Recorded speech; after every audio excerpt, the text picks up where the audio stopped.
Yeah, I mean, we didn't.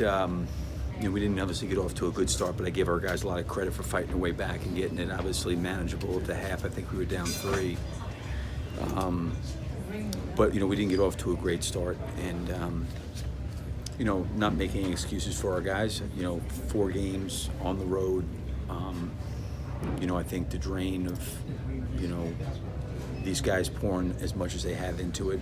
It was a game we just didn't shoot the ball very well. And when we needed to have our defense be like really, really, really elite in the game, we had some breakdowns, some missed opportunities, some blown coverages, and we couldn't overcome ththose things. We got close, but we weren't able to do enough to get over the hump. You called 2 timeouts, and you guys did turn it around and got yourself right back into it. What's happening in those huddles? What are you seeing from your group in those moments? Yeah, I mean, I didn't want them to get down. I mean, some of the stuff we can control, because I thought the first 2 possessions we got beat right off the dribble for layups, and there was no help, there was no nothing. And I was just like, we're better than this, and we got to compete, and we got to be better. And I give them credit; they responded, and they responded better. And I always think this, like, I'm not making excuses. Denver obviously played better than we did, but they're in the altitude, they're dealing with that. It's a 4th game of a 4-game road trip, and there's things you have to overcome. And I thought we tried to overcome those things, and it wasn't a great start. I was trying to rotate guys in and out as quickly as I could. I was trying to keep their rotations relatively short to try to keep energy on the floor. And I thought for the most part, we did that. We just weren't able to get over the hump. Even when we got down there in the 3rd, we kind of fought our way back to 7, and we just never could quite get over the hump. And give them credit for making the plays, and we weren't able to make enough. You started that 4th quarter with 3 point guards and Mike Muscala at the 4. What was the thought process there? Well, we got 10 guys, and I felt like, rebounding was a little bit of a challenge. I thought it was a matchup for, where he could have played, Craig. And then I thought it also gave us some shooting, because we were having such a hard time shooting the ball and we didn't shoot well. I wanted to put another shooter out there, and he was, a really good option off the bench. And, Mike had some looks. He didn't make very many either. Our team just didn't shoot it particularly well from behind the line. Made a few here and there, but not enough. They clearly didn't shoot the ball as well as they had from behind the line the last game they played. But, we turned them over a little bit in the first half. It kind of allowed us to stay close. We got to the free throw line, I think, 15 or 16 times, which allowed it to be close.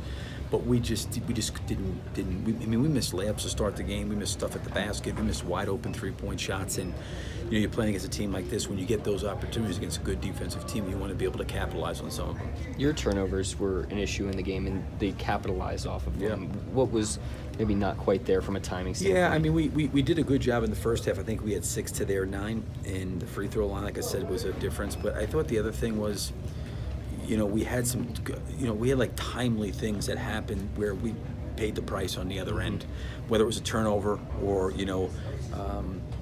maybe a missed shot that went long that we weren't able to get back in transition. There was a lot of different things that happened, in the game that contributed to it, and certainly turnovers in crucial times didn't help either.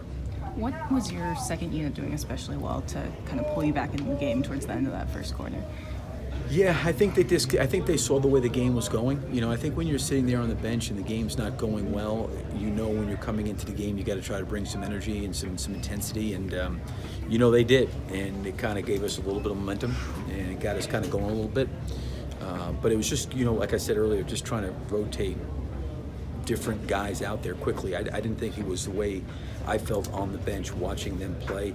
It wasn't like long rotation night for these guys where guys were playing 8, 9, 10 minutes. Now, I know Dennis did there in the second half, but for the most part, even Shea got him off earlier just to kind of get these guys. I can kind of see them at times dragging a little bit, and they were trying to fight through it, and they could have played more, but I didn't want to have them playing not at a high enough intensity level. You know what I mean? I wanted them to play, so I just wanted to make sure we were somewhat fresh coming down the stretch.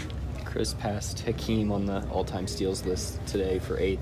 He's still chasing Mo Cheeks, but what do you think about that for a guard his size? Yeah, I mean, it's pretty amazing. I think when you look on assists and you look on steals, where he's going to end up when his career's over with, he's going to be right there pretty close to the top, so it's pretty remarkable. Anybody else?